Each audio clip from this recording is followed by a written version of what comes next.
সামনে কঠিন সময়ে অপেক্ষা করছে। হেসে খেলে চললে দেশের অনেক ক্ষতি হবে, এমনটাই জানালেন প্রধানমন্ত্রী তারেক রহমান।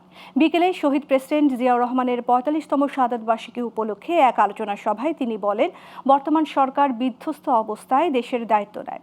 তাই জিয়াউর রহমান যেভাবে দেশ গঠন করতে চেয়েছিলেন, বর্তমান সরকার সেভাবেই দেশ গড়ার চেষ্টা করছে বলেও জানান তিনি। বিস্তারিত আলাউদ্দিন আল আজাদের প্রতিবেদনে। রোববার কৃষিবিদ ইনস্টিটিউশন বাংলাদেশ কেআইবি মিলনায়তনে মহান স্বাধীনতার ঘোষক, বহুদলীয় গণতন্ত্রের প্রবর্তক, আধুনিক বাংলাদেশের স্থপতি শহীদ প্রেসিডেন্ট জিয়াউর রহমানের ৪৫তম শাহাদাত বার্ষিকী উপলক্ষে আয়োজিত এই আলোচনা সভায় প্রধান অতিথি প্রধানমন্ত্রী তারেক রহমান।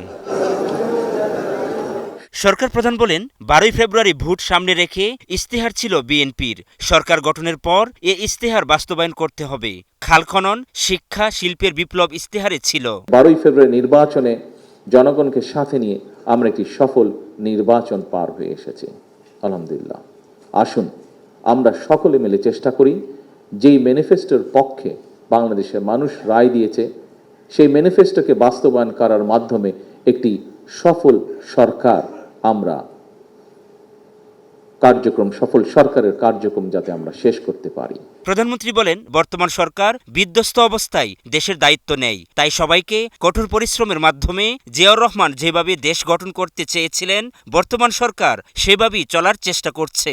এই কর্মসূচিগুলোকে সাকসেসফুল করার জন্য মাঠে ময়দানে নেমে কাজ করতে পারবেন বা করবেন, তখনই শুধুমাত্র সেটি সম্ভব।